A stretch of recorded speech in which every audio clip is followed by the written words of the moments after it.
Okay, it's 7:01 on Tuesday, August 16th, 2022. This is the meeting of the Bicycle and Pedestrian Advisory Commission meeting, and I'll call the meeting to order. Could we have a roll call? Bill Brown. Here. Nancy Westcott. Here. Kara Dudek. Here. Bruce Michelson. Here. Sartak Prasad. Here. John Seaman. Here. Susan Jones. Here. Audrey Shee. Here. Annie Adams. Okay, thank you. We have a quorum. Are there any additions to the agenda? Seeing none. Approval of minutes from previous meetings. Those were sent out. And hopefully everyone had a chance to take a look. Were there any corrections? I had a suggested addition to the minutes. Okay. In the section in which, let's see, can you hear me? In the section in which Kat Trotter spoke about the speed studies that are going to be let for consultants to do, if we could give the actual, and I sent this to Lorena, if we could give the actual locations of those speed studies for everyone's reference. Yeah, she did kind of go down the list, but those weren't She in the did minute. go down the list. Yeah. That's what I mean. Yeah. It's not extra. It's something that she did do or Right. Kat did here. Also, I believe Lorena during the meeting mentioned that she would be sending out the bicycle master plan review document. And I think it'd be good to note that that was done, to note that she said that. Okay. I know she posted it on the website as well, just so people know it's there for them. Okay. Is everybody agreeable with that? Can I take that as a motion to make those changes? Yes. Is there a second? I'll second. Oh. Okay, so there's been a motion and second to approve the minutes with those changes. Any further discussion? All in favor say aye. Aye. Any opposed? That motion carries. The minutes are approved with the corrections. Any public input today? Doesn't look like it. Unfinished business, progress on BPAC goals. That's something we just decided to leave on the agenda. In general, I guess I'd note that a couple of the topics that we're going to be talking about tonight were part of our goals. The equity and quality of life projects reviews, so we'll be doing that.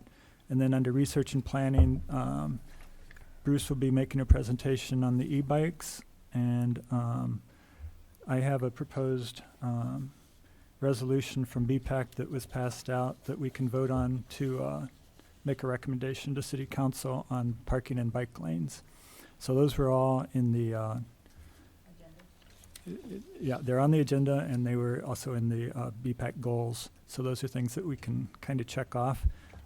There's still a lot in the goals. I don't know if we'll make through all of them by next July, but we're making some progress.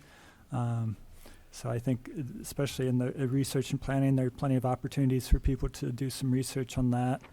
And then the Vision Zero will probably be the one that we'll be thinking about more, and how to approach that again, especially with Cynthia off now. Okay, so any other comments on BPAC goals? Yeah, John. Yeah, I would just add, Bill, a couple of things. The city is engaging RPC to apply for that bicycle-friendly community. Now that the application is out, RPC gave us a scope of services, and we'll be entering a contract with them to get that submitted with a goal of February 23 for the application. So that's in the works. And as I know, there's going to be some Vision Zero discussion at the QATS, the Champaign-Urbana Urbanized Area Transportation Study meeting tomorrow, the safety committee meeting tomorrow, putting a more solid, like, kind of area Vision Zero statement in, because it will be very beneficial for the Safe Streets for All grant that we're going to be going for. So I'll be interested to see how that discussion goes tomorrow, and can try to remember to update the group next time. Okay, great. So you're on the safety committee for the CUATs? Okay. And Audrey, are you on the technical committee still, or? I haven't been to a meeting recently. Okay. I'm not You- on you're it. I not on just it. attend some You've been meetings. attending some Yeah. of those. Okay. Great. Thanks. Okay. Then we'll move on to reports of city official staff and reports of committees. And we do have the agenda item, equity and quality of life presentation.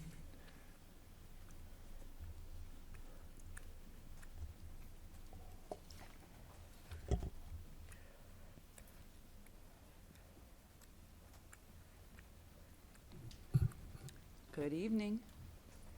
I think the last time I was here to talk about the Equal program, I focused on where we were in the scoring process with the different submittals that we had gotten.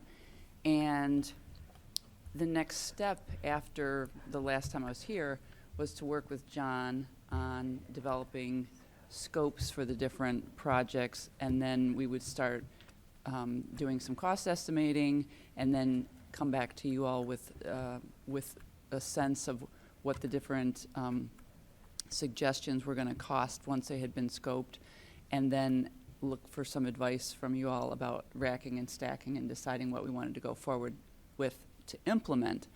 So John's been doing the lion's share of the work in the last couple of months on that. What I wanted to just tee up before John gets into his presentation is that what we found for some of the projects that were related to traffic calming is that it's a more complicated subject than things like streetlights and sidewalks. So the vast majority of what you're going to see tonight is streetlights and sidewalks, because those are more readily implementable. And then John will tell you what we're doing to not ignore the traffic calming proposals in the areas that were highly ranked, but how we're trying to advance that maybe for a second round or something like that. And then John's also going to explain how we did the scoping and how he did develop the cost estimates. So that after we walk through all that, I don't necessarily expect some answers tonight, but we can answer some questions for you, but then maybe come back next month and look for some guidance on which of these we should move forward with to actually move on to implementation. So with that, I will turn it over to John. All right, thanks, Carol. So just to step into this spreadsheet, we gave you hard copies of these, and just wanted to kind of step into some of the assumptions we made, the process for coming up with a budget for it. So, you know, we, like Carol said, really focus on sidewalks and streetlights. For the sidewalks, we're going with 5-foot width, which is pretty standard for a new one. For a multi-use path, we're using our 10-foot widths. And for the sidewalks, just kind of going with, in general with these budgeting, I did some quick drive-throughs to the neighborhoods, took pictures, did some line work and maps to just create quantities, keep it pretty simple. So there's going to be stuff when we get into construction that, I didn't anticipate right now, but we'll have a design phase and we'll work all those wrinkles out. Just assuming that, we put a new sidewalk where there's not one. We're going to work our way around trees as best we can. I didn't see a whole lot of cases where we needed to take out trees. Just for one example, or just for one exception of that. Then, and every time we cross a driveway, to be able to keep the grades correct, we're just going to have to redo part of that driveway. So there's some of those costs in there. For streetlights, we got with one of our consultants who does this design. I'm not really a streetlight expert, but gave us some guidance on how to think about for purposes of lighting up a residential, street. Just some basic assumptions of street lights every 100 foot, a street light every 100 foot, I should say, with a relatively conservative cost that would, capture each one of $8,000 per street light. So that's some of the inputs there. And because these are rough numbers, putting a 20% contingency on the construction cost with design and oversight during construction from an engineering firm of about 20% in addition to that, which is pretty basic, pretty similar to the kind of stuff we go through with our capital improvement plan, just on a small scale. So You know, you got, really, it's comes, when you have those assumptions, it's come together pretty quickly. Did an initial estimate just based on map quantities, and then went through all the sites, like I said, to do some verification and look for anything additional. You know, if there's additional earthwork that might be required, or other costs just to kind of lump in there. But for the most part, it's pretty straight cost-wise. I'll just kind of look at the numbers of the cost overall, and then we can go and look at the projects on the map. I thought maybe a way to get through it. If we, let's see, gonna have to zoom out a little bit more on this screen. Apologize for the, no, that's not gonna work. Let's try. Our director of IT told me not to use a spreadsheet during a presentation too. Did I listen to him? I did not listen to him. Nope, I sure didn't. Let's do a little hiding and zoom in. Okay, so the overall totals for all the projects that we've got listed right now is about $2.57 million. If we look at just the projects that scored above a 30, 35 or higher on this priority scale, we get to our $2 million budget. So that's at least a starting point. But again, it's not saying we need to be married to this scoring system, but this is how we got to this point, so we can talk about projects and you know, see how that makes sense. So step into this map, which Lori shared this link with everybody as well, and just, you know, real low-key Google map that we set up. So just kind of going in order here, I've got, I don't know if I can click on that link. Nope, it's not doing it for me. So if I come into the number 3 on the list, this was Silver Street. Turn on aerial view. So block of Silver Street from Fletcher to Philo Road with sidewalks and streetlights. Had an estimate of about $250,000. And for this street here is on a bus route. It'd be a nice opportunity for, really, it's got some trees but not too crowded. A good opportunity to add these amenities to the street. And by all means, anybody wants to step in, you know, ask questions or. So I have a question. Yes, sir. When you're talking about adding sidewalks or upgrading, are you talking about sidewalks on both sides of the street or just one side? Generally, yes. There was one example we'll get to in a minute where the applicant specifically said sidewalk on one side or the other of a street, and so that one we did kind of selectively just put it on one side.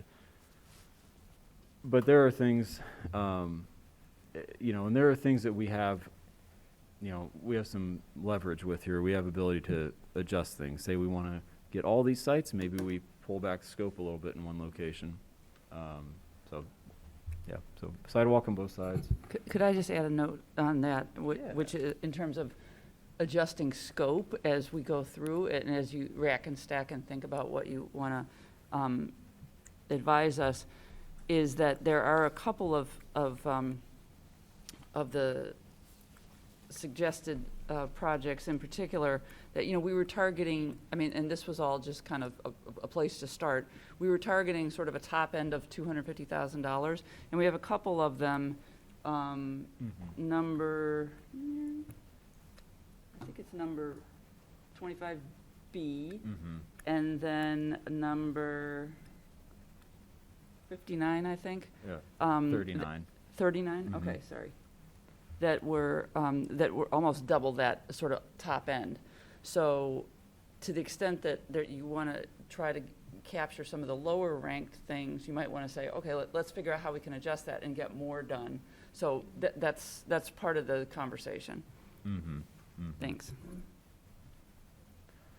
Yeah, that's good. I'll just throw in, if I may, that stretch you got marked out, Silver Street from Fletcher over to Philo, is a high police service call area. There's an inordinate amount of action down there. That's just a matter of record, and of course going up from Silver up to Colorado along water. So the more light, the better. Right. That's definitely That's gonna how be a it scored plus. as many points as it did. That's part of the scoring.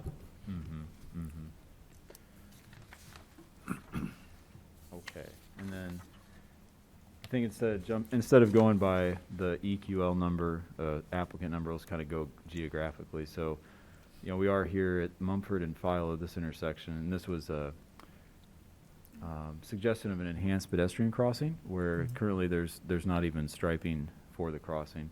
So this is one that we're going to look at more with engineering study as with the other traffic calming ones to, like Carol alluded to, when the scope is not immediately obvious, we want to make sure we just do an engineering study to identify what would be appropriate in this location, and then we'll move it forward, which I suspect we'll be doing that engineering study over the winter, would give us prepared to, like, the next year, get implementation going on those. Just kind of in general for the suggestions of traffic calming, safety concerns and things like that. Okay, so zooming out from kind of this. Hey, John. By Yes, the sir. way, just FYI, if you go back, not there. Oh. I was saying, like, you could click on the link if you open it in Maps. Oh, open it in My Maps? Yeah. Let's do it. Yes. Pretty sure you can click here. Nice. Sartak, thank you. Excellent. Okay. So let's head down to then Florida Avenue. So we're looking at Florida Avenue, a stretch from Philo Road to Smith Road, with the suggestion of streetlights with an estimate of $471,000. It's a long stretch, and what I will comment on is there are existing streetlights from Philo to the James Cherry Drive, and so they're old, so they're not like in the best shape, but they are there. So an opportunity for Florida Avenue, if we wanted to reduce the scope, would be to just add streetlights where there are none currently. But so that's an option right there. And we got kind of a nice cluster here of projects going centered around Anderson between Florida and Washington. So Anderson Street itself, traffic calming was the recommendation, and so that is in our scope for the traffic studies that we'll have a consultant do. Do you remember were there any proposals for streetlights on Anderson, on that stretch of Anderson? Not in the projects that we looked at, or at least I looked at, I should say. There are no streetlights on that stretch either, which Okay. is probably part of the problem. Right.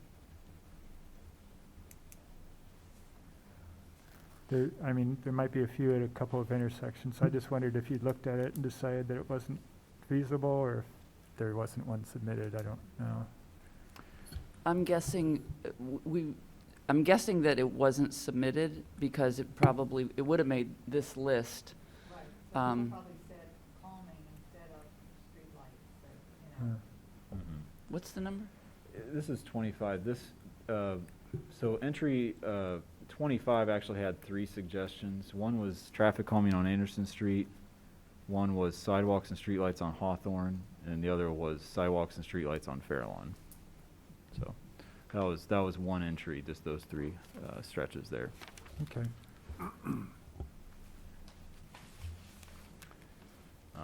Which, talking about those 3, Fairlawn Drive, quarter-mile stretch there from Cottage Grove to Anderson. This one's one of the larger cost numbers at $561,000 for sidewalks and streetlights. There, with Hawthorne Street, the shorter length, $316,000 for sidewalk and streetlights for this stretch. And then for Michigan Avenue, had a suggestion of streetlights with an estimate of about $150,000.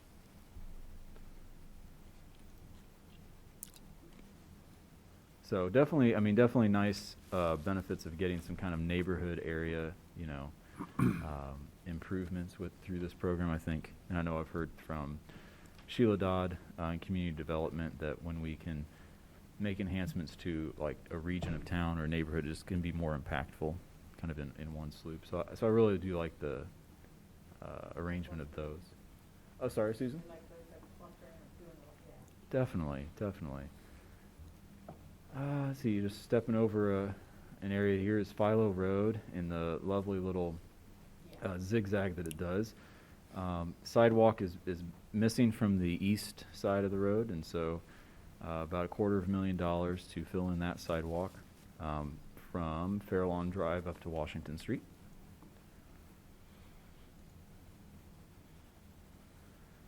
And make our way north. We got Poplar Street, short stretch of road just north of Main Street. Very narrow street.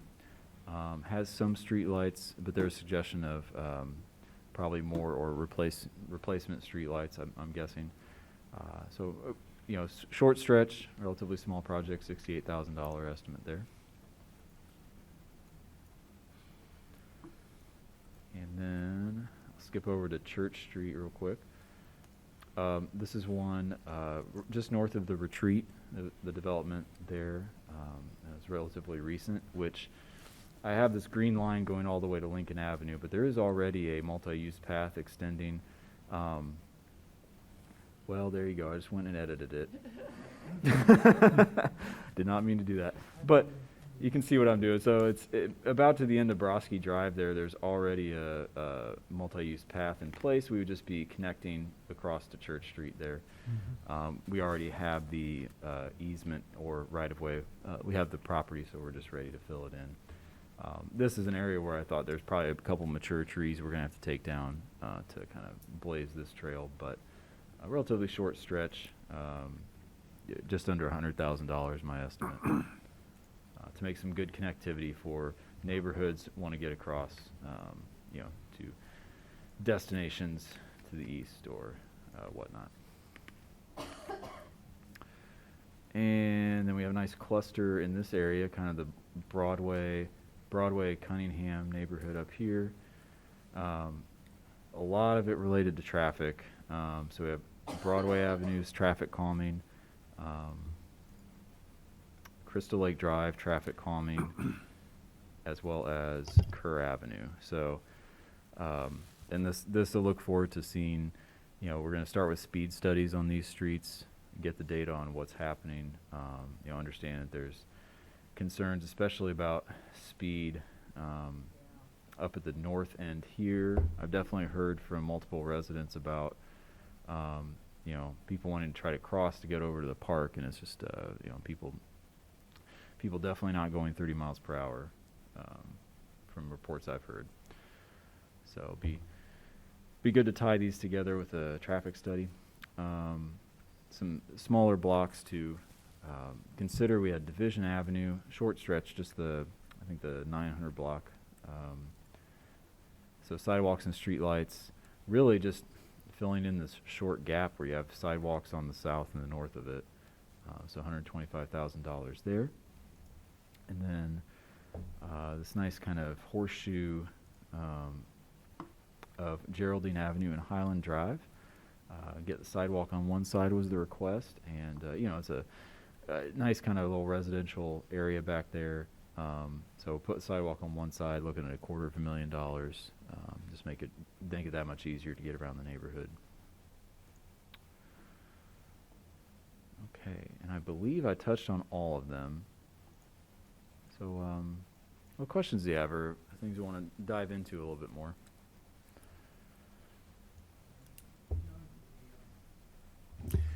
But in the June meeting, I think we talked at length about the need for a bike path or multi-use path from Cunningham along the University Avenue east of Cunningham going over to Ambucks Park. Is that a separate, because that's a U.S. highway, is that a separate budget or separate consideration? I'm actually going to talk about that in a little bit. Okay, all right. Yeah. Thanks. Yeah, no problem. Thanks for putting this in map form. It's really helpful. When you're looking at the Excel, it's kind of harder to picture it, but it's nice to see how things connect together. It's hard for me to not want to just keep expanding and do all the things when you're touching an area, but I think in the spirit of what this program is, it does make sense to spread it as much as you can and give people what they asked for, and then if there can ever be a subsequent round, maybe you can build on it there. If you were system-wide, trying to make improvements, you probably wouldn't do it that way, but I like that there's more being touched as opposed to one central area that's getting all the funding, if that makes sense. And I like especially the ones that create connections where there was just a small gap of sidewalk. I think that's really important. Mm-hmm. Mm-hmm. Nice, nice. So, yeah, a couple of things. So one, before I forget, there were a lot of things that people submitted that didn't meet the criteria because you need to purchase city of right-of-way or something like that. Is there some way to preserve those and kind of keep those in a different file or something? Because some of those didn't require a lot of purchase of right-of-way. So maybe once we, back up to full staff and have time to start looking at some of those, you might have, at least a starting point on those. So I'd recommend keeping those, on the back burner somewhere. I did have a question about Fairlawn. I've walked through there and it looked to me like there would be trees to cut down. Is that a sidewalk on both sides on that section? Yes. And there weren't a lot of trees to cut down through there? Maybe I was thinking farther east or west or something. My assumption is that in general, we'll be able to work the sidewalk around trees. But both Hawthorne and Fairlawn, very mature trees there. The right-of-way is decently wide, but this is a very gross initial look at it, and there will be challenges for that for sure. And is there a sidewalk already on Fairlawn between Vine and Anderson? I think there might be. Good question. Just trying to think if we're creating, so there is, okay. There is. So, okay. Okay. I know, Yes, there is on the north side for sure. I was just walking on it a week ago. Yeah. That's under, right there. Nice. Fairlawn is a really popular route for students going to the school, so Yeah. that'll really help a lot, I think. Good. Good, good, good. And Michigan Avenue too, for that matter, because of the apartments there. Mm-hmm.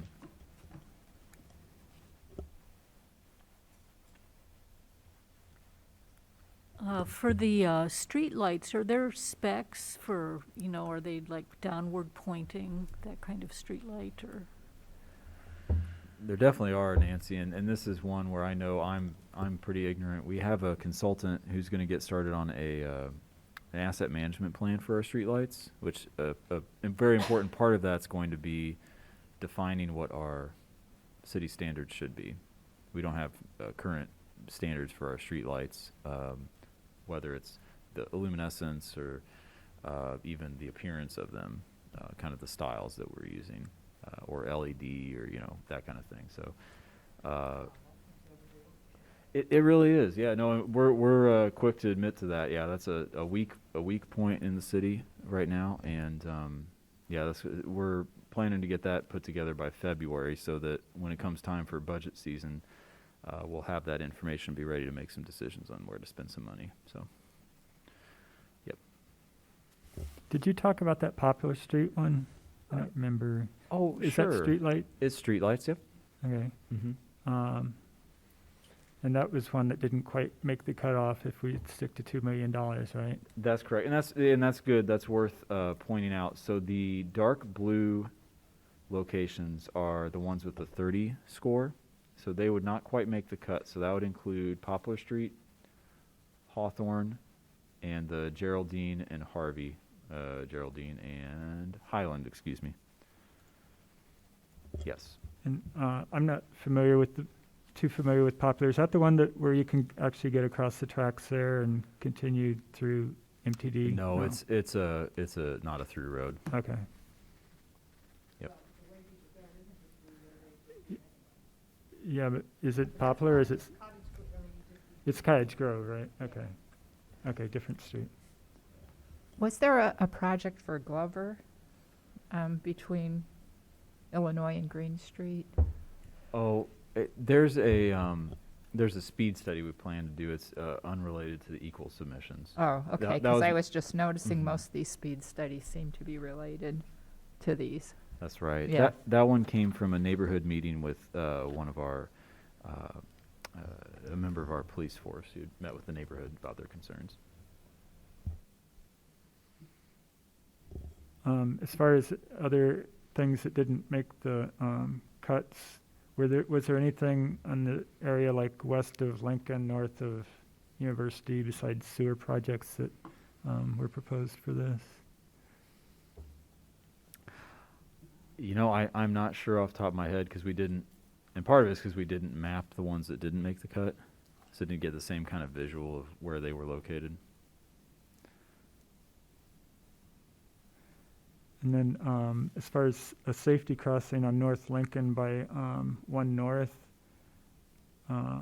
is that part of a potential upcoming project or anything? And is 1 North, is that, There's an MTD stop in a Yes. big stretch there where there's no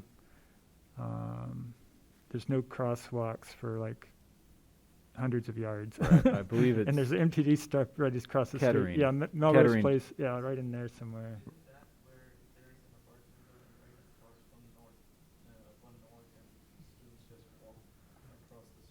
Yeah, I Yeah. think that must be that one there, Kettering. Yeah, that's, you guys are really queuing me up. That's another thing I'm gonna touch on in my staff update too, yeah. Okay, Yeah, definitely. anyone else?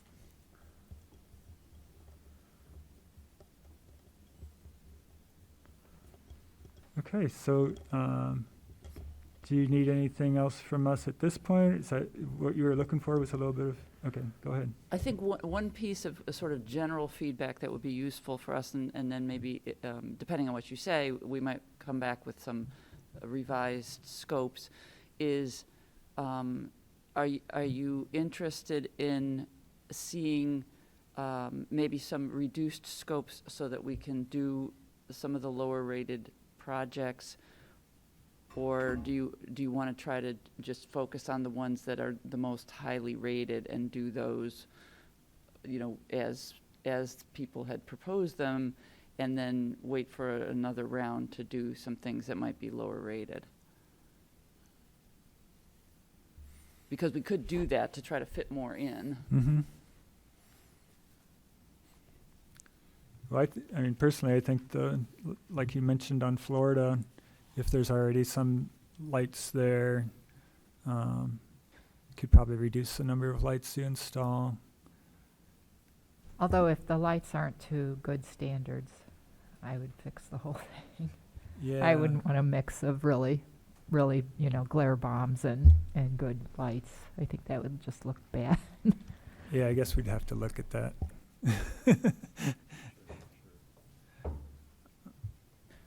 Yeah, so that's one that's an opportunity. Other opportunities would be sidewalks on one side, which in some locations could make sense, and in some it's, you know, kind of, it does seem oddness to, it might be less cost effective to, you know, do one side and then have to come back another time. But there are definitely options available to us. There's also could consider doing either sidewalks or streetlights, you know, at a location, and not both at the same time. But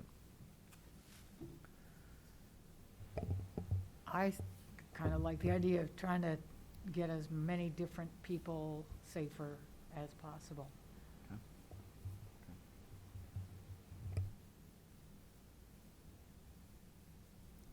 I actually think like if we can get, like if there is a higher priority, should focus on that. So, again, like maybe we can wait for next round for lower priorities that are, or those places that scored less than 30, for instance, at this point. Are all three of those 30 scores in CDBG areas? Yes, that's how they got their 30. Low to mod, that was the only factor that played in. So would there be potential for those Now, to... what's interesting is, and this may be influential to you, it may not. And this is the spreadsheet that I had shared with you the last time.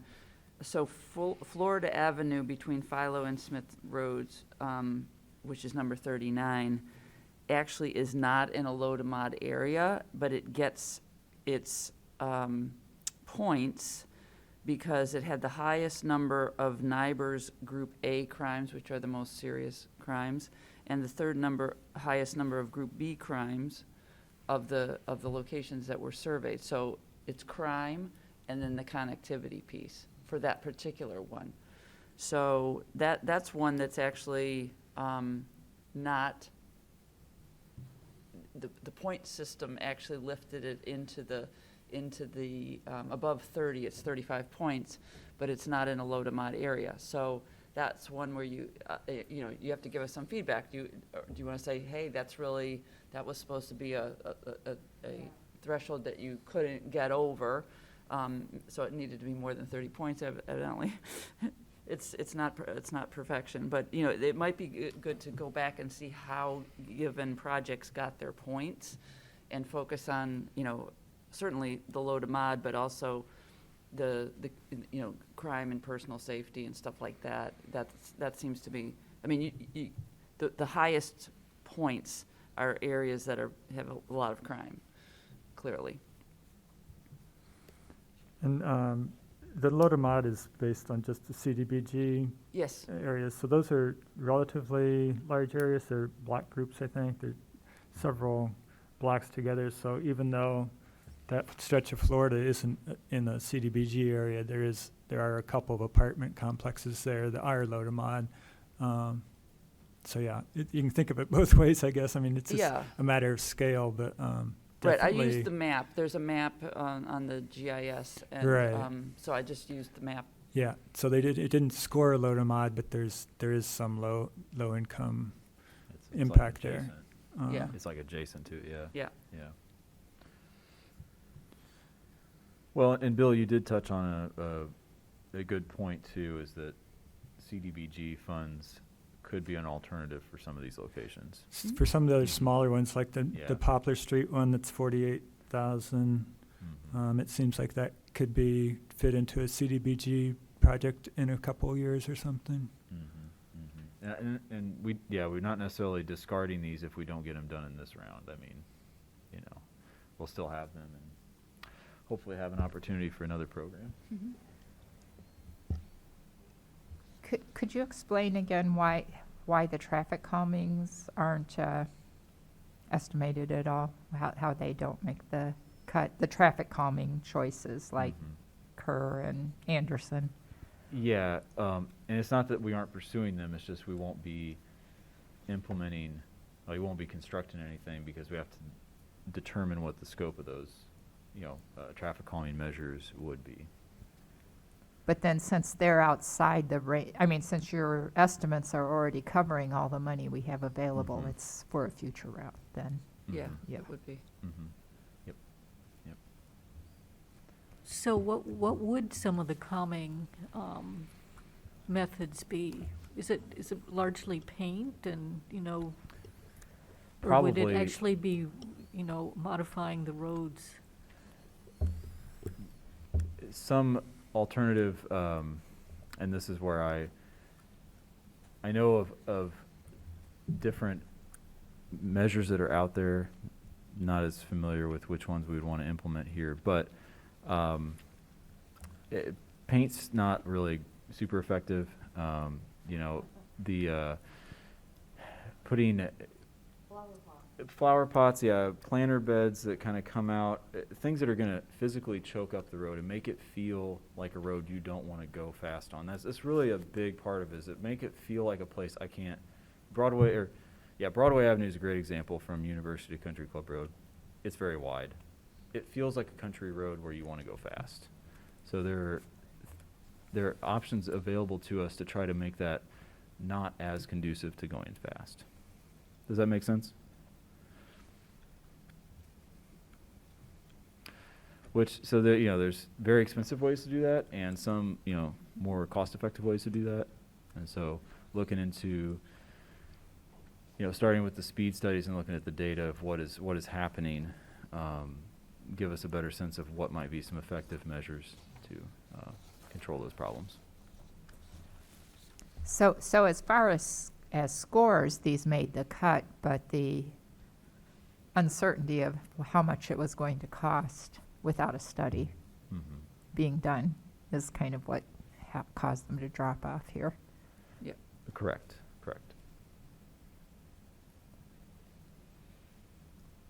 It's not a value judgment. It's just we're trying to get to an implementation stage, and we have limited funds, so we're moving forward with what is more implementable now. The requests that's put in, were they didn't have specific items, they just said traffic calming, or? Oh, these are my abbreviations. Some people Oh. went into, they gave all kinds of suggestions. Oh, okay. Which I tend not to put the suggestions in because we don't, I come from a community that had a very robust traffic calming policy. And, you know, a lot of people are like, put speed bumps in. And it's like, the community I came from, they had speed bumps, they got rid of speed bumps. And so it's like, can we just skip that whole step here? But, so. Thing you need to do, which is calm the traffic down. Exactly, Right, and we right. need Focus we on need the a sort of a toolkit of problem, yeah. strategies that makes sense. And people in the spirit of, people make suggestions in the spirit of, I know what would calm it down is like, okay, just hold up. We also get people suggesting that we put stop signs. That's not a traffic calming method. So it's a combination of studying, because some people think they have speeding on their streets and they don't necessarily, according to the 85th percentile and all that good stuff. But also then what are the strategies that make sense for Urbana and then that make sense in a given location. So what we're trying to communicate is we're not just going, we can't do it now, so we're not going to do anything. We're actually moving forward to continue to try and address that stuff. It's just Where not will gonna the happen budget come from for the studies? It's for starts, it's going to come from the capital replacement investment fund. We have a budget for traffic studies in there, which I expect we're going to need to shuffle money around because we're going to be spending more. I want to spend more than what's in our budget, and we'll want to shuffle that money around. As part of the traffic calming thinking, did you mention, I thought you mentioned before that you were actually going to put together a traffic calming policy, is that right? Or did I imagine that? That is definitely an objective. Yep. Okay. Yep. 'Cause I have seen some good examples. I think Aurora, Illinois had one you could look at, but that just kind of itemized the different possibilities and when to use them. Definitely. Yeah. Well, we'll think about some possible ways to reduce scope on some things and maybe come back next month and say, okay, now here's what we've done, and we can fit everything in, and if you like this, and try to make some compromises that seem to make sense to us, and then we can talk about it some more. And in the meantime, maybe you could go out and take a look at some of these things yourselves and see what you think. Yeah, I haven't had a chance to look at that Geraldine Avenue and Highland Drive. I want to go look at that. And I think there's some really high dollar numbers in there, and so maybe looking at those and what was the spirit of asking for sidewalks and streetlights, and if it was mostly streetlights, could you split it up? And if it was mostly a connectivity issue with people walking in the road, could that open up some more funds for other things? But in the end, it's all good stuff. So, I understand it's hard to split it out, but I just like looking at the 561,000 and the 471,000. Those are Yeah. half of the budget. So Sure. Nice. Okay. Thank you very much. Thank you. Thank you.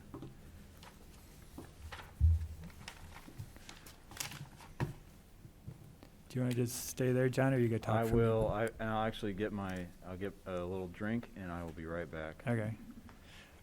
Can I bring you some? Can I bring it to you? Oh. So, yeah, this is actually just continuing staff Sure. reports. So John will Thank you, update thank us you. on a few things. I wanted to make sure to log out of my Google account on this shared computers. Talk about doing things my IT director told me to do. Okay. Great. So staff updates. I have got. So for the IDOT's proposed project for University Avenue from Maple Street to Guardian Drive, they did release their multi-year plan earlier this month. And so what IDOT is planning to do is to build a side path on the north side from Cunningham Avenue to Butso Drive. They're just east of Ambucks Park, and expecting to have a protected pedestrian crossing, protected crosswalk there in front of Ambucks Park across University Avenue. So that is the scope that IDOT's going to pursue.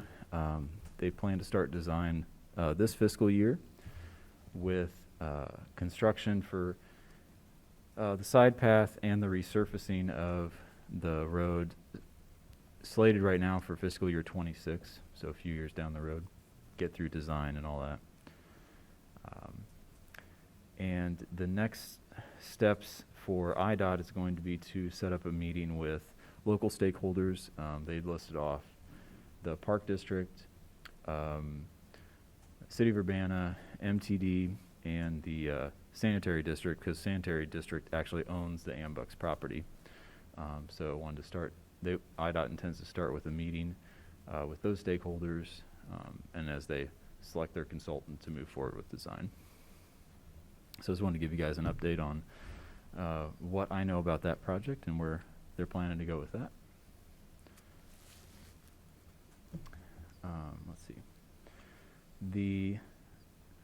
I did have to share some disappointing news. We did not get the RAISE grant for the Florida Avenue project, the one from Champaign over to Vine Street. So that project, we'll have to rethink how we're going to fund improvements there, and I'll go back to the drawing board. But we are going to pivot right away and apply for an ITEP grant for the side path from Lincoln Avenue to Ray Street. So I'm going to work with Regional Planning Commission to apply for that. And along with the Baker's Lane. Did you say ITEP? I didn't. I'm sorry, yeah, Okay. for an ITEP grant.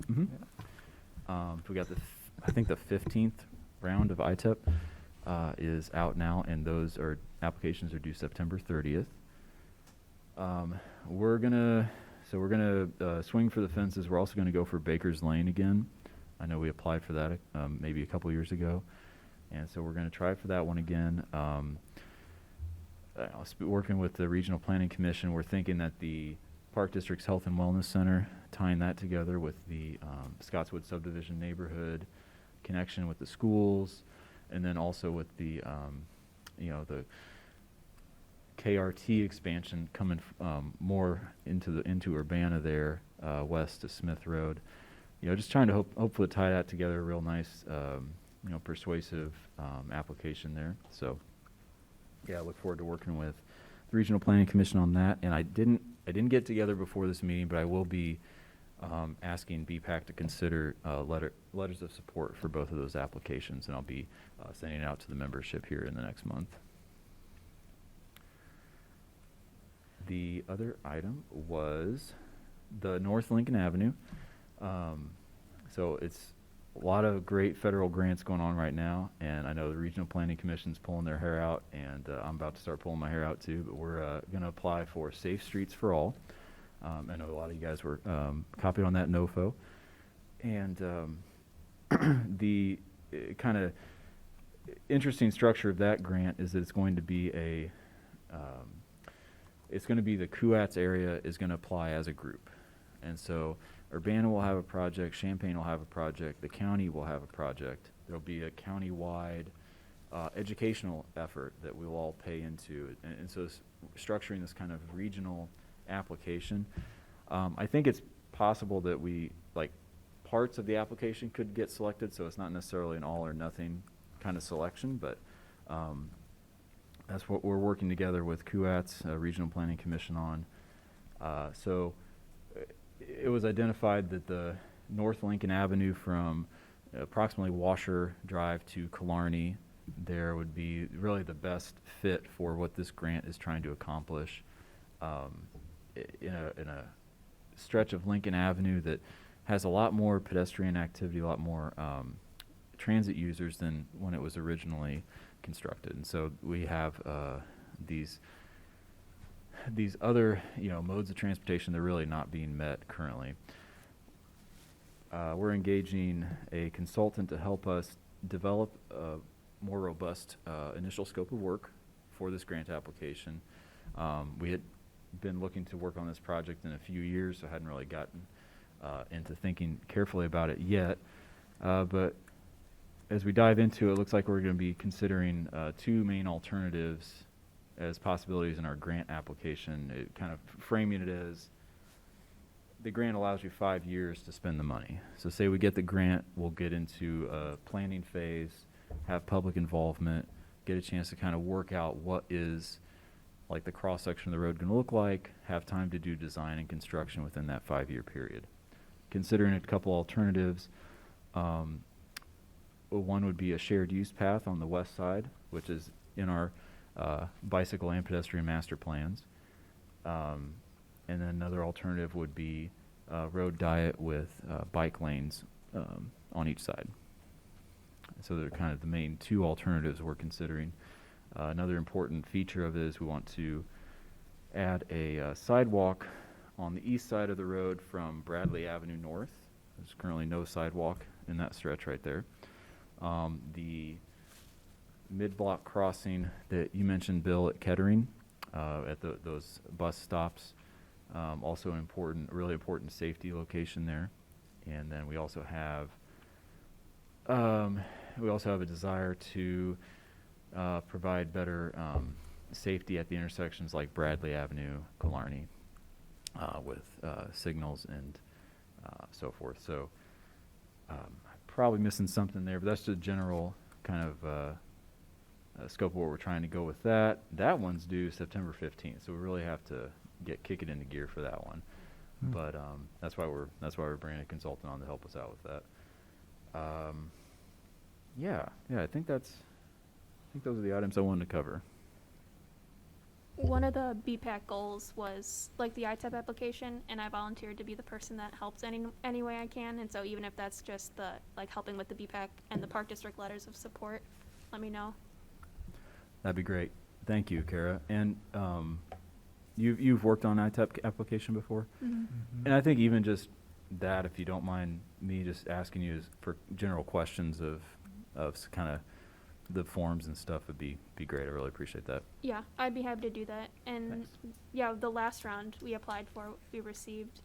And I think that making the case for things like equity and accessibility and greater connectivity are just really important. And so I just try to punch up the narratives as much as I can with as many benefits as possible. But I also have, if you want to just borrow the binder from the last time we applied, and you can just also look at all the stuff too.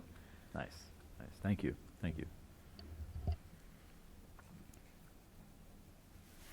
Okay, any questions for John on any of that? What was, Thanks. I missed the one little part about Kuwats is going to apply as a group. It's going to be a county-wide effort, educational. What would be what's the educational component? Is that something that's being asked to be funded, or that's just a Kuwats initiative? It would be, as part of the grant, the goal really is to improve transportation safety across the county, with part of it going to be addressed by these projects, these engineering projects, and others by an educational campaign. I don't know the detail what the educational campaign would be. This is what RPC has been crafting, and basically be asking the group to come together on funding and implementing this educational campaign across the county. Okay, yeah, because I've seen we've looked at their existing urban safety plan in some detail, and it's mentioned, but no specifics are ever laid out, other Gotcha. than for DUIs, which are pretty specific. Yeah. Gotcha. Sorry, I don't know the details. Yeah. And so that was the Safe Streets for All. That's right, yeah. And is that what the grant application for the North Lincoln Avenue is under to? That's correct. And all that's due September 15th? It is. What are you doing here? Right? We'll try not to keep you too late tonight. No, it's all good. It's all good. Yeah, we'll get it figured out. Okay. Well, thank you. Okay, thanks, John. Okay, next on the agenda is e-bike at state and local level. Bruce has put together a lot of information, done a lot of research, so he's going to share with us what he's learned.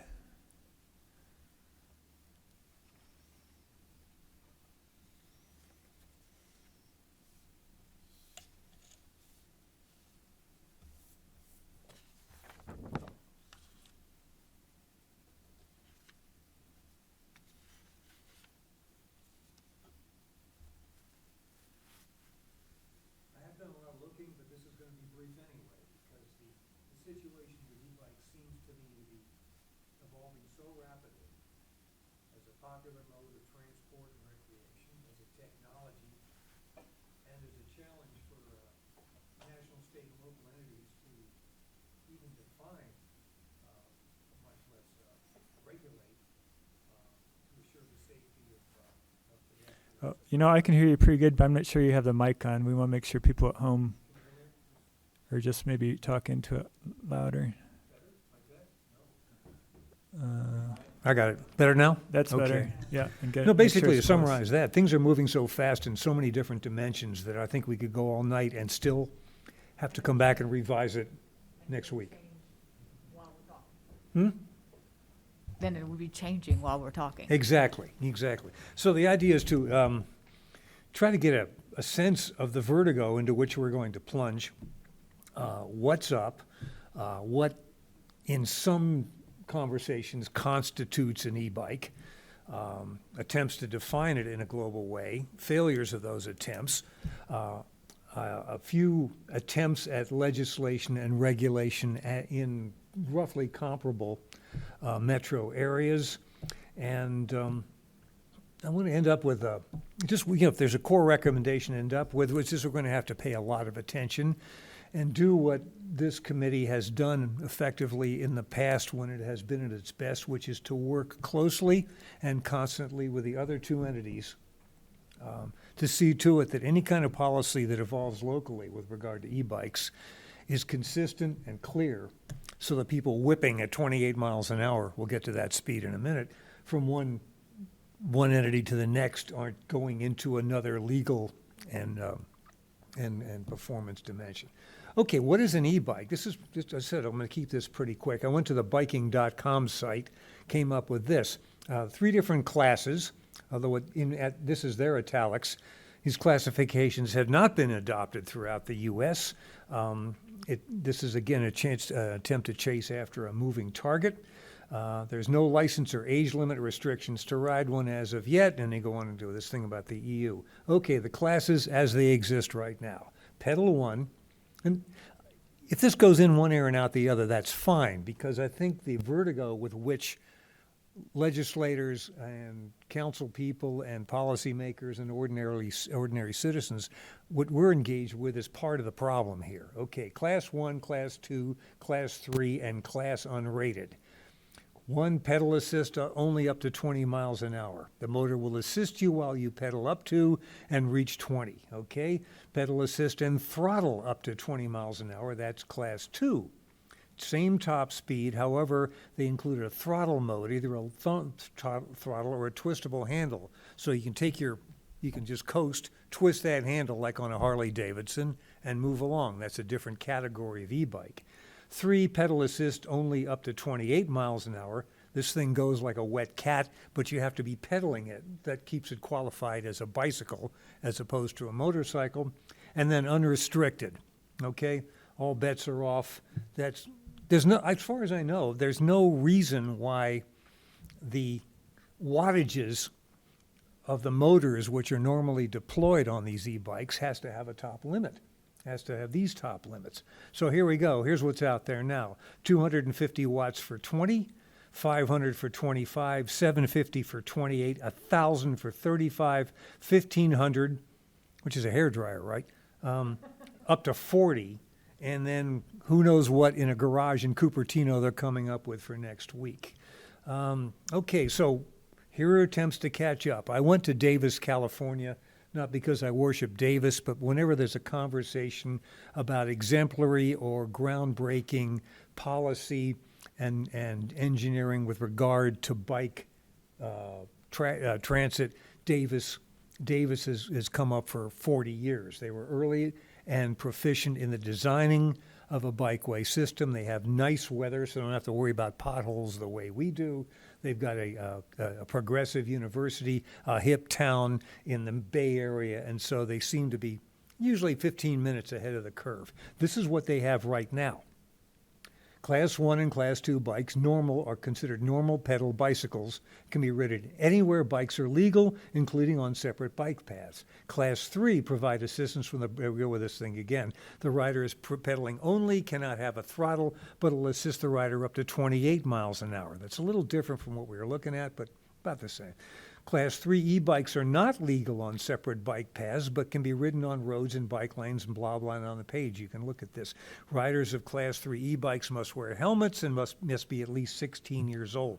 That's Davis, okay? We'll get to how this is not the case in any number of other jurisdictions. State law allows local jurisdictions to prohibit Class 1 and Class 2 e-bikes on bike paths and permit Class 3 bikes on such paths by ordinance. I hope this is confusing, okay? But Davis has not done so. So when you put the bike on the back of your Honda Accord and drive up to Santa Barbara, I suppose you got to open up your iPhone and find out what the rules are there, at least right now. Okay, Wisconsin, closer to home. You know, there's Wisconsin and Wisconsin, right? There's Madison and there's the rest of Wisconsin. I don't know who wrote these regulations, but here's what we got. How does Wisconsin define an electric bike? Bicycle with a motor attached. Okay, that's a good start. E-bikes are classified as motor bicycles and regulated like bicycles so long as the bicycle's motor has a maximum power output of 750 watts. We've already seen they can go well above that. Has pedals that propel the bike with human power and the bike doesn't exceed 20. Do you need a license? Drop down, I boldface this. Riders must possess a valid driver's license, operator's license, or instructional permit. I see a possible discontinuity between that and saying that they're regulated like bicycles, right? Because you can go down to Walmart and be 8 years old and go out of there with a bike, okay? What are the restrictions on motor power or throttle? For an electric bike to be considered a moped and not a motorcycle, its electric motor cannot exceed 750 watts. Any age restrictions? E-bike riders, I assume that means all categories, must be 16 years of age, okay? Right away, I think the enforcement issue pops up like a jack-in-the-box. How is a beleaguered police officer who sees a 12-year-old whip by on a bike supposed to identify that the way an Audubon field birder can tell one finch from another? Okay, Michigan, let's just look at that just for a second. You have a grid here. You can see how they try to sort it out. Class 1, Class 2, Class 3. No minimum age for Class 1 or Class 2 as opposed to Wisconsin, where you have to be 16 to ride anything of this sort. I love this requirement. You don't have to wear a helmet on Class 3 unless your age is 14 to 18. Once you get to 18, you can take the helmet off. And I can't talk about it. All right, so there you have. Just glance at that and look at the way this stuff is all over the board. State of Illinois, here's what we have right now. This is off a state website last week. It may have changed. A Class 2 low-speed bicycle will operate in a manner so the electrical motor is disengaged or ceases to function when the brakes are applied. Okay, so we do this, stops the bike.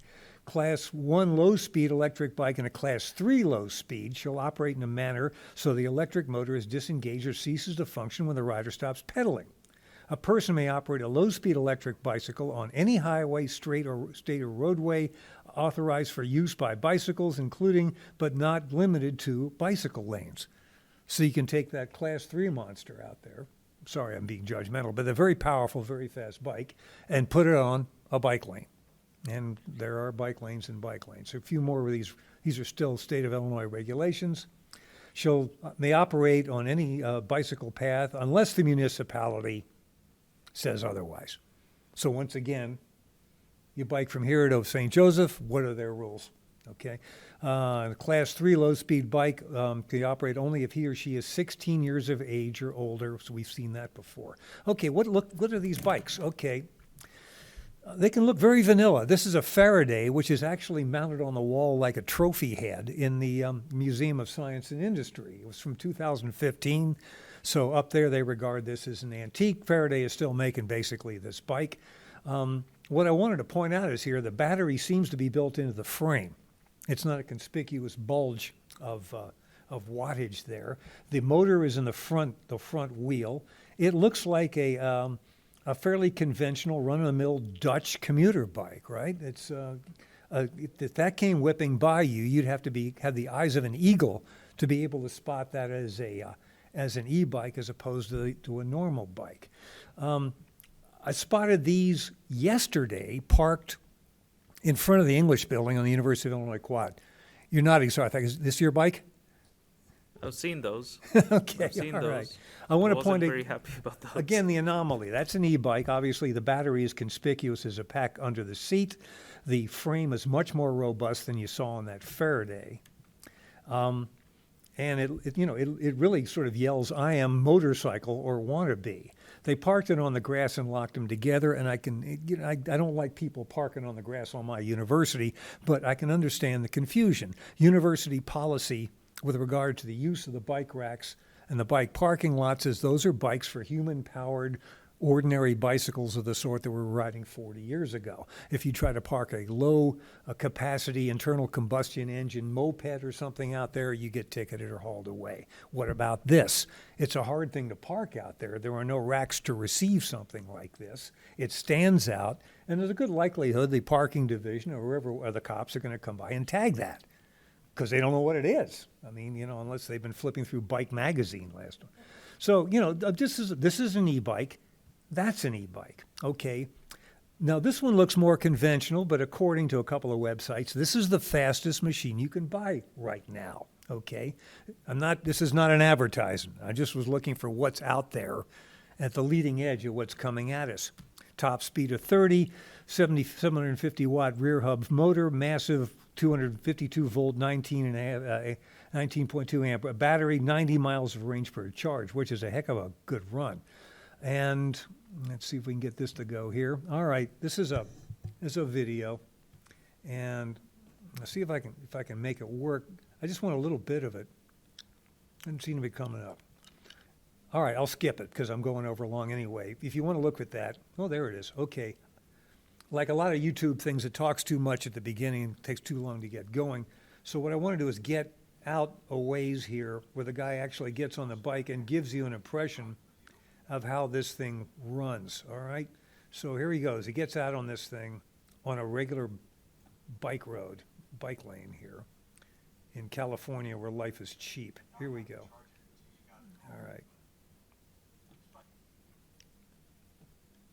All right, go. Can I turn up an audio here? Is that possible? Can you hear it all right, or? Okay. All right, just look at it. Okay, he's going 14 here. Okay? That's eco-moded, 14. I'm just going to go for about a minute here.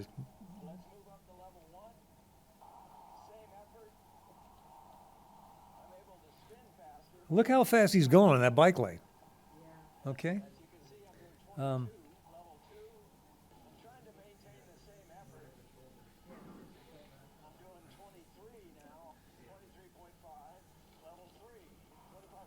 All right, he's 25 miles an hour at level 3.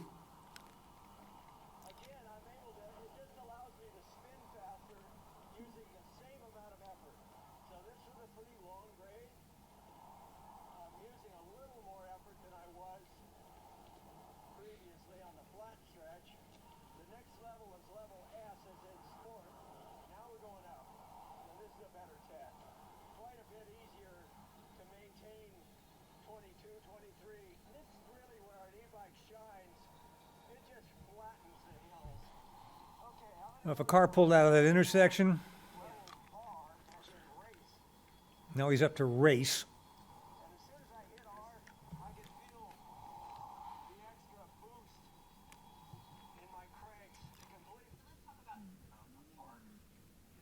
Let me get out of here, this guy. Go away. All right. Get to the end. I got to escape the... Get back to the video. There we go. All right. That gets me out. It looks like fun. It really does. This is a story from the Los Angeles Times about 2 weeks ago. It's been out there for a while. The case is coming to trial. This was picked up on Good Morning America. It's been picked up in the New York Times. Yahoo's got it. It's gone around. Her name was Molly Saper. She was with her friend riding on one of these e-bikes in Pacific Palisades.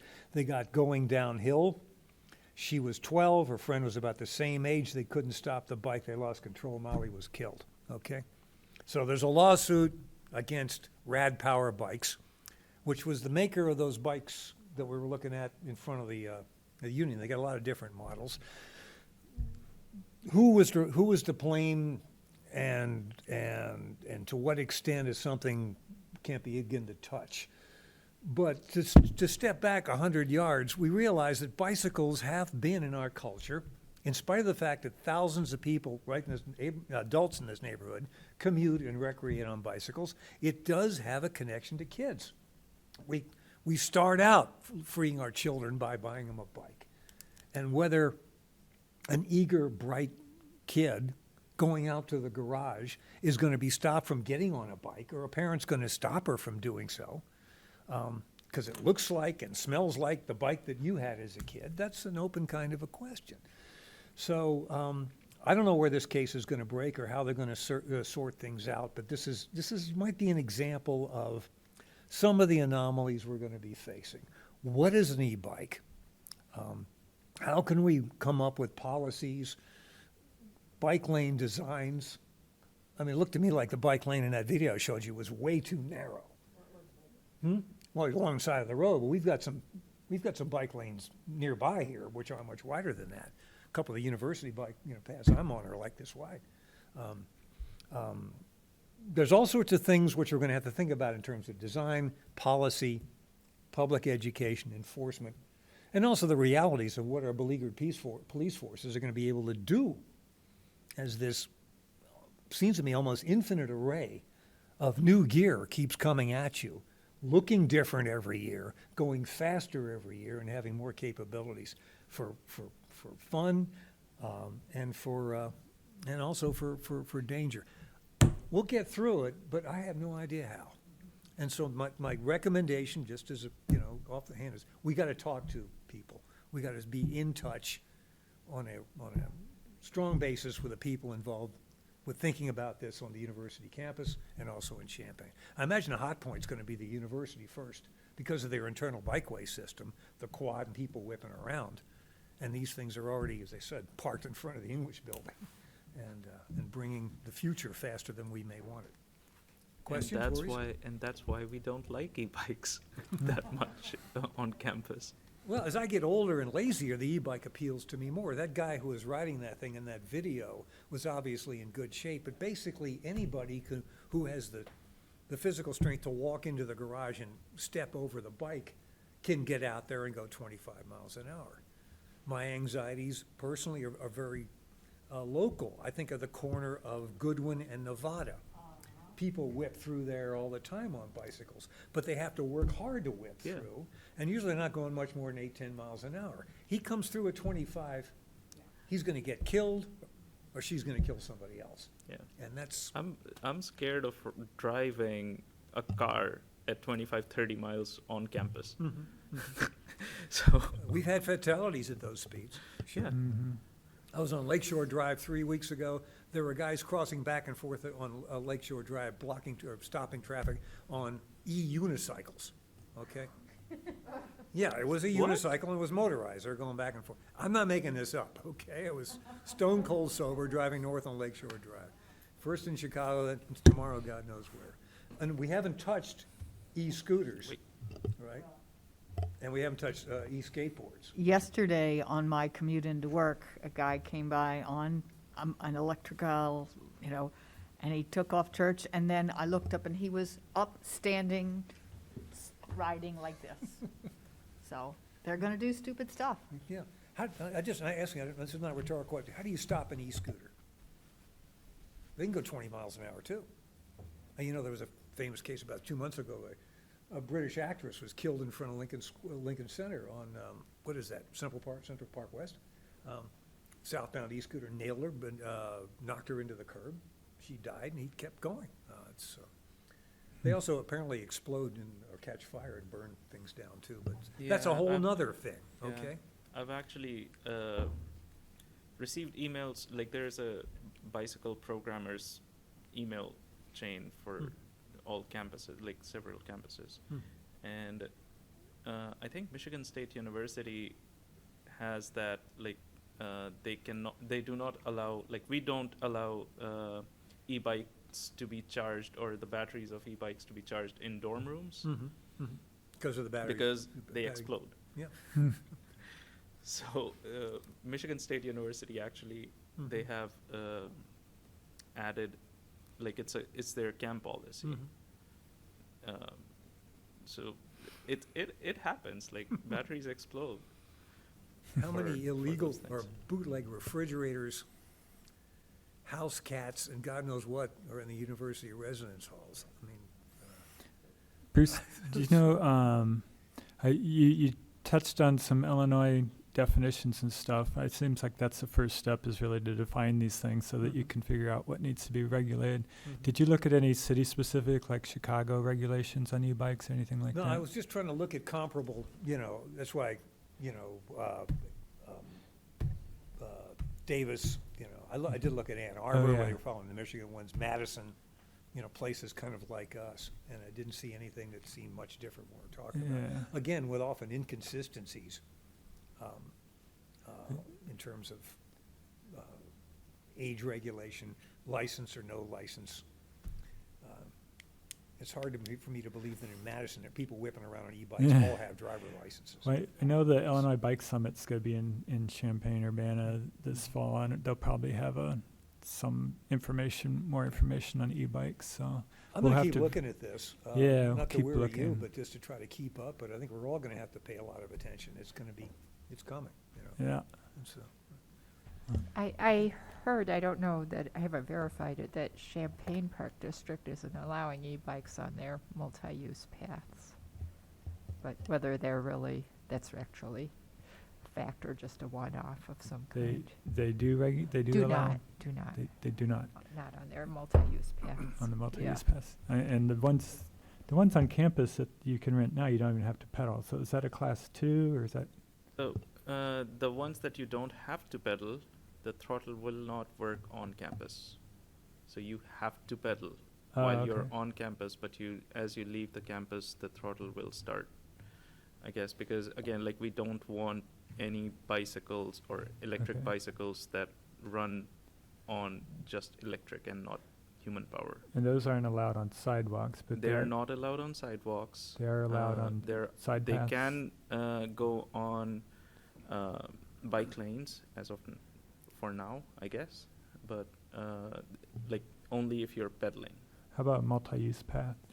Again, they're not So that's more like a sidewalk. Yeah, we are not allowing them on those, especially.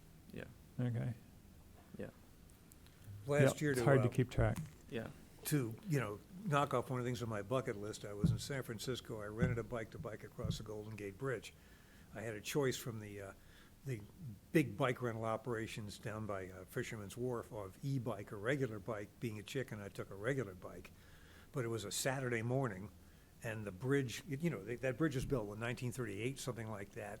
The bike lane is about as wide as this table, 2 lanes. You're here, the guy's coming at you over here, and a mix of high-tech carbon fiber bikes, ordinary schlubs like me, and e-bikes go in both directions. Nobody got killed when I was out there, but I didn't see much of the bridge or the water. I was sort of hanging on for dear life. And, so even mighty hip San Francisco has to figure out how to catch up with that. So, Okay, thank you. Okay, next is recommendations for regulating parking and bike lanes. And this was a handout today you should have gotten with the draft resolution. Since we didn't get it online, I'll just read through it. And then we can talk about if you want to make any changes. And just kind of as a little, I don't know, do you want to review anything? I think most people were here last month, but a couple people weren't. I think Audrey did a good job of laying out the case for why some regulation of parking and bike lanes is necessary, mostly because there isn't anything in Urbana and there isn't anything statewide that covers it, so, which is kind of surprising, but, so Champaign has something that the U of I police are using. I don't know if it's really, it wasn't really written for that, but they seem to think they can use that to enforce their parking and bike lanes in Champaign, but not in Urbana. So I think we really do need to recommend something. So I'll just read through it. Whereas City of Urbana BPAC was established by Urbana City Council on June 16, 2006 and authorized under Urbana City Code. Whereas duties of the commission include advising the mayor and city council on bicycle issues and recommending actions as it deems appropriate. And whereas obstructions in bike lanes force cyclists to merge with faster moving traffic, endangering them and other motorists. And whereas, according to the pamphlet Rules of the Road, published by the Illinois Secretary of State in 2022, stopping, standing, or parking is prohibited in a number of areas, including in a marked, buffered, or barrel-protected bike lane. And there's a link at the bottom to reference that. And whereas there are no Illinois statutes that specifically prohibit parking in bike lanes, and whereas the University of Illinois Police enforce no parking in bike lanes in Champaign, but not in Urbana because there's no prohibition. Hey, Wha- Bill, one thing. When I read that first time, like it got me a bit confused. It says enforce no parking in bike lanes. Even I know it's written right, but can we? Yeah, it sounds like that. Can we instead like put it in quotation like no parking Okay, just or something in like just to quotations, make no it? parking in bike lanes. Yeah. Would that make it clear? Yeah. Okay, so no parking in bike lanes in quotes. Okay, in Champaign, but do not enforce it in Urbana because there's no prohibition. Whereas Chicago and other communities pass specific municipal legislation prohibiting parking in bike lanes, whereas the new bike lanes on Green Street between Lincoln and Wright are built on raised pavement that is not designed to the same standards as the roadway, making them vulnerable to cracking or shifting under the weight of heavy trucks using them as loading zones. And whereas the commission held open discussions on the need for city code changes to prohibit parking in bike lanes on July 19th and August 16th, 2022. Now therefore be it resolved by the Bicycle and Pedestrian Advisory Commission of City of Urbana, Illinois as follows. The city should make these or similar changes to city code. Add a new Urbana Chapter 23, Article 12, Section 23-161. No driving, stopping, or standing standing, or parking in bike lanes. A, except when entering a parking space, making a legal turn, or crossing an intersection, no person shall drive a vehicle in a marked on-street bicycle lane.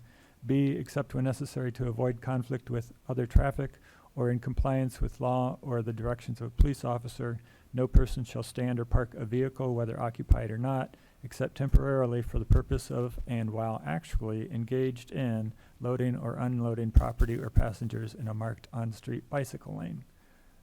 That's a long sentence.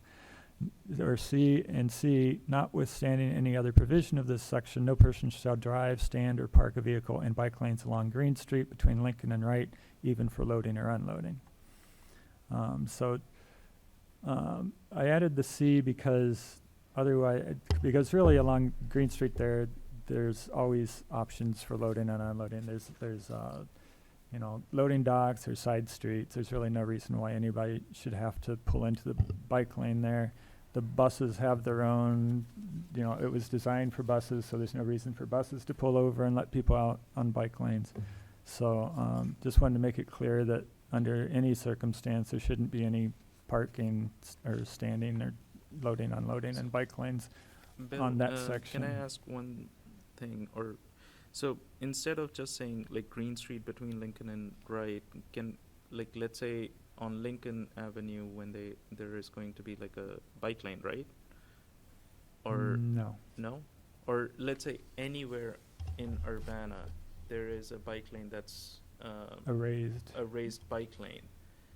Yeah, or Can in we make it general that even though the bike lane is raised, you cannot stop, park, drive over, or anything, instead of just calling out green between Lincoln and Wright?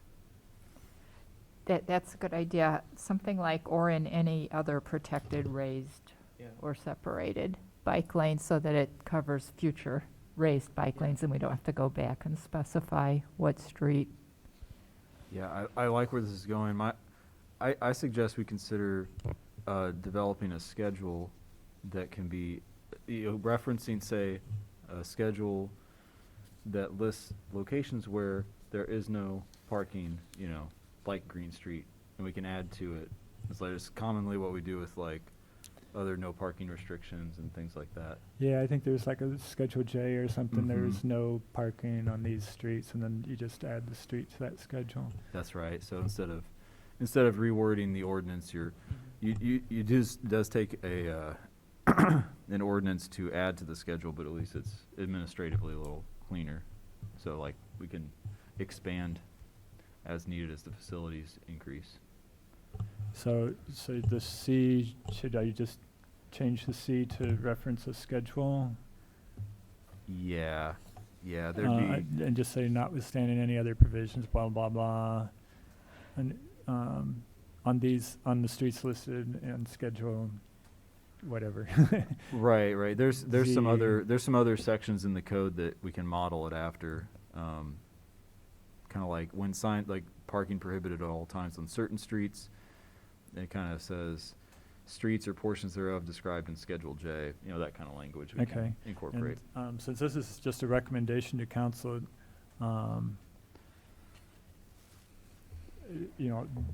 what they vote on is what counts. Mhm. One problem that we actually have seen, it appears, is that people forget to pass an ordinance for those schedules. And they sort of develop this grandfathered kind of approach. I don't know. It just seems like if we can cover things pretty well at the outset, Mhm.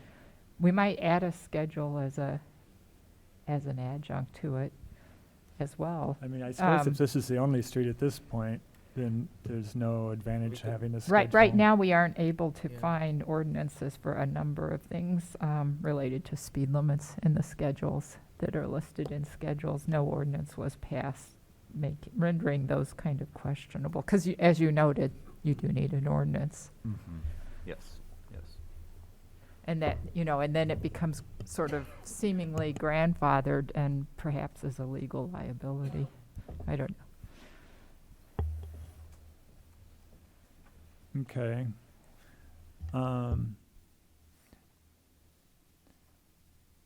Yeah, I'm not sure. I mean, I think the idea of saying any raised adjacent bike lane might work, but I can also, I mean, we know for sure that this stretch of Green Street wasn't built to the same specs as the roads, and that it's vulnerable, and that there are other loading and unloading options all through that stretch. So I'm just thinking that for now, I'd say either leave it as it is or have it referred to a schedule.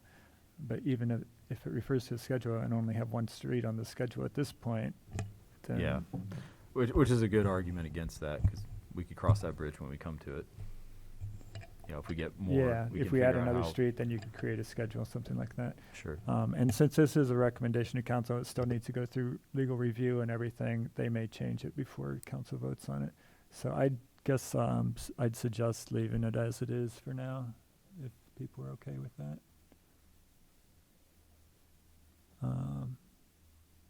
Well, yeah, it's just, will we be around to add more streets to it when we see this situation happening on our next raised bike lane? A giant semi just Yeah. using the bike lane as a convenience. Well, I mean, this would take care of that. But yeah, then if that happens someplace else where we add a bike lane or something. And there's no mention of side paths, multi-use paths, but I don't know how often it's a problem. Although, I mean, maintenance vehicles on the side path, I noticed it all the time going down to Vet Med, but that you aren't going to be able to tell U of I they can't put their maintenance vehicles on that side path probably anyway, so.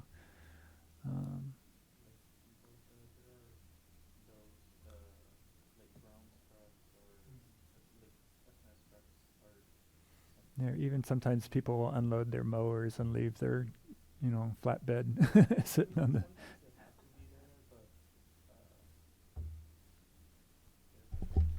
Well, and again, those trucks are nowhere near the axle load of these semis. Yeah, that's Nowhere true. near. Yeah, yeah. As far as damage goes,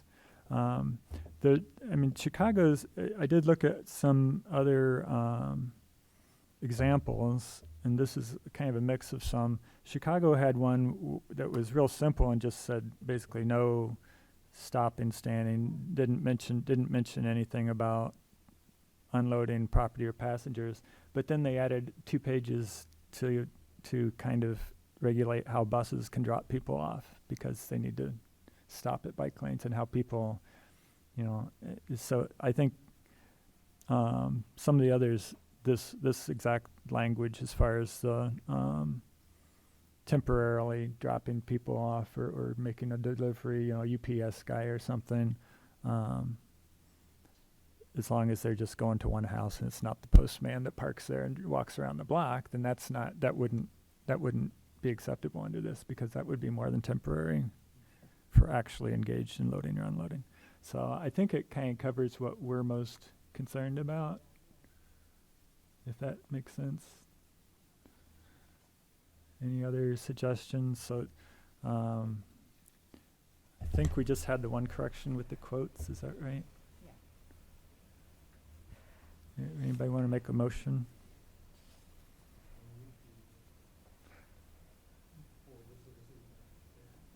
Okay, I guess actually we're just adopting this resolution because the resolution says that we make the recommendation. So we'll adopt the resolution, then we'll send it to City Council. So you just move to approve the resolution. Is there a second? I second the motion to adopt the resolution. Okay, it's moved by Bruce and seconded by Sue. Any further discussion? And this is as corrected. Okay. Any other discussion on that? All in favor? I'm wondering if oh. some people will have trouble with the idea of, well, people can load and unload. Will that create hazards? Yeah, I mean, But I mean- think where it says actually engaged in loading or unloading is what the police will have to focus on. Is somebody, a lot of times on South Race Street, I'll see somebody who's parked their flatbed trailer behind their pickup truck, unloaded their riding mower, and then go to work on 2 or 3 lawns in the neighborhood, or even one lawn where it's fast, but it's going to take them a half hour. That's not temporary. That's not yeah. actively engaged in loading or unloading. If they want to unload there and then go park around the corner or park in somebody's driveway and get it out of the bike lane, then that's fine, but that's not active. So I think that's A good compromise, I yeah. think it is kind of a compromise, but I think that's what the police will have to focus on is, are you actually unloading and loading? Or, are you have your van parked there and you're going to get around to it after lunch or something, and that's different. Yeah, it's the difference between parking and unloading. Yeah, but I think it's a reasonable approach, really. It'll allow a little bit of police discretion, but it'll also, I think, give them some tools to work with. Any other questions or discussion? Okay, all in favor, say aye. Aye. Anyone opposed to that? Say no.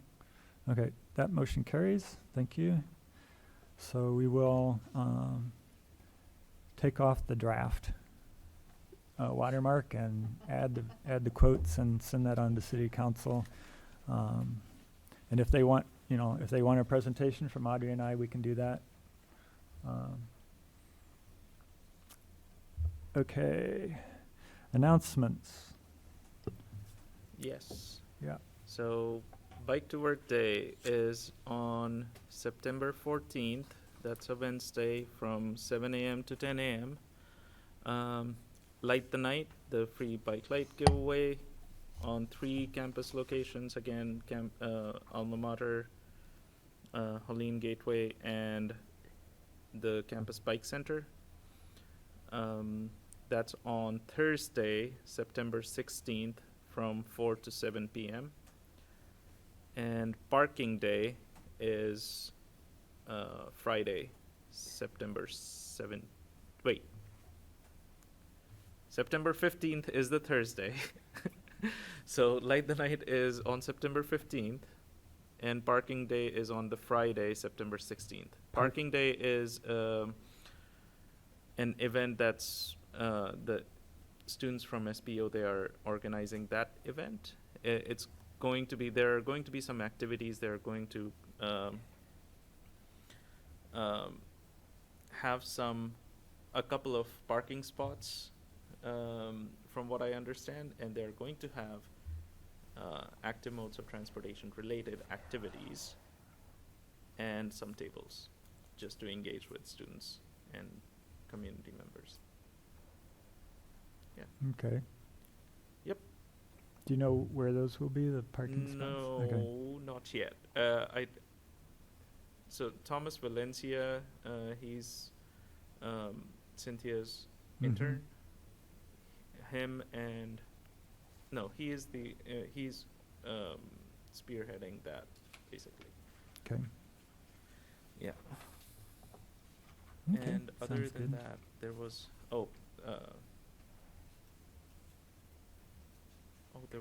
you talked about Bike Summit. So Bike Summit is going It's to in be October. October 12th, 12th.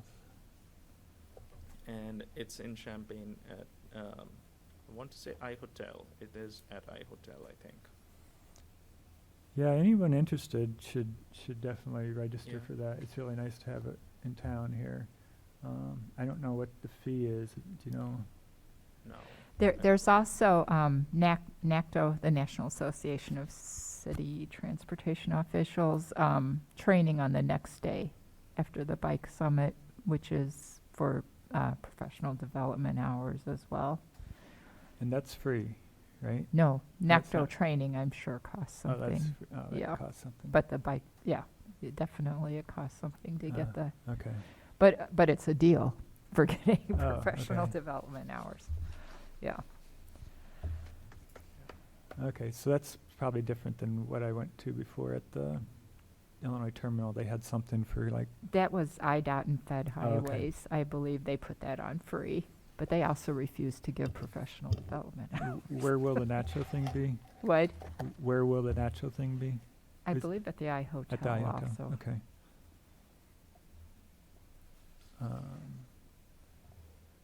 Any other announcements? Yeah, John? I understand that there will be two new appointees recommended to council next Monday for BPAC, so we can look for that. There will be what? I'm sorry. Two new appointees recommended by the mayor for Ah, BPAC next okay. Monday. 2 new ones, did you say? Mhm. Okay. I knew about one. Yeah, yeah. They both look like good candidates, and look forward to, assuming it gets through council, look forward to meeting them. Okay. Make getting a quorum a little bit easier. Future topics, or no more announcements? Anybody else? Okay. I think that's enough for one fall. Future topics. Well, we'll come back with equity and quality of life next month, Yeah. so that'll be on the agenda That'll be again. next month. And then also next month, the Imagine Urbana. That's right, Andrea and Lily were Yeah, gonna Andrea, speak. Rudy, Mhm. and Lily. So that'll be 2 things.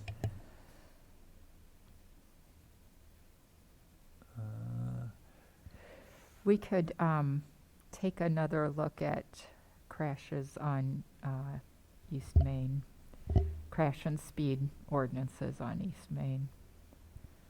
I think everyone is aware that there was a crash on East Main with a bicyclist hurt. Yeah, I don't know if people, that was kind of strange. It took a while to get out into the media, but a week ago, Saturday night, somebody was hit on his bike while riding in the bike The only lane. coverage I'm aware of is WAND TV Yeah. and social media, so it's not clear at this point who, well, I think Urbana Police received the Yeah, Urbana- report and they are covered it, but investigating they- now. He was taken to the hospital by bystanders, so it didn't trigger a ambulance call or a call right there, but police are investigating it. he survived. He's fine. He was injured pretty bad, but Where was that? this on What? East Main Street. I'm not sure exactly. Yeah, which we haven't block. gotten the police report yet, and so that's something that probably we can have by the next meeting. Yeah. But it is of interest that, as Annie prophetically had mentioned, many people shop at Walmart and return on East Main. We've talked about this in some detail, several Yeah. times, many times, and well before the fatality that occurred. Was that one of the ones on your list for a speed study, John, on East Main? No. Okay. No, not that section, nope. Okay. Yeah, maybe we could put that on the agenda. Yeah, we have discussed it, and we did make a recommendation to revisit the KRT options for what to do with East Main as a connectivity to Weaver Park, realizing after that, I think it was after that fatality, yes, that we thought, we took another look again at that area and the fact that people are using it to commute for shopping and for work Yeah. and to use the bus. And subsequently also examined why is the speed limit 35 there when it's actually a pretty residential area, and have not been able to figure that out. So that's something else to take a look at. Okay. It's maybe we listed could- on we the could, schedule, but yet there was no ordinance. We might be able to put that on the agenda. And is that, I don't want to get too much into a discussion on it, but since that's kind of at the north end of Baker Lane and would be a connection to the KRT, is that something that would be appropriate to work into ITEP? And it also is multi-jurisdictional because it involves township, getting some township right away probably through there. Is that, how far along is that ITEP thing? Is that something that we could work into a connection to the KRT in that same grant? That is the intention, is to draw that, to underscore that connection with Baker's Lane and KRT, yeah, definitely. And, with how to make that connection from KRT down to Main Street, with the one prevailing notion to purchase private property, convert some of those to, path or trailhead or something like that. It's kind of the prevailing notion, but. Yeah, that was our most recent recommendation because of the multiple benefits to the neighborhood there. To go along, you'd have to acquire a little bit of private property right away there, but rather than go straight up to the rail from Baker Lane, to actually make a side path on the south side of Main Street, which would prevent people from having to cross Main Street and cross back if they were using Baker Lane or going to the rec center or something like that. Okay. Well, yeah, I don't know. So that might be part of the ITEP grant. We could- Yeah, the location of both of these crashes was outside the Urbana city limits, but the road is controlled by Urbana. Right. Okay. Any other future topics? Okay, I think that gives us quite a bit to go on. I'm sure we'll be talking more about e-bike stuff, but we might need to digest this a little bit and keep looking and see what other places are doing and stuff. Yeah. Okay. Well, seeing no further business, then this meeting is adjourned. Thank you all very much.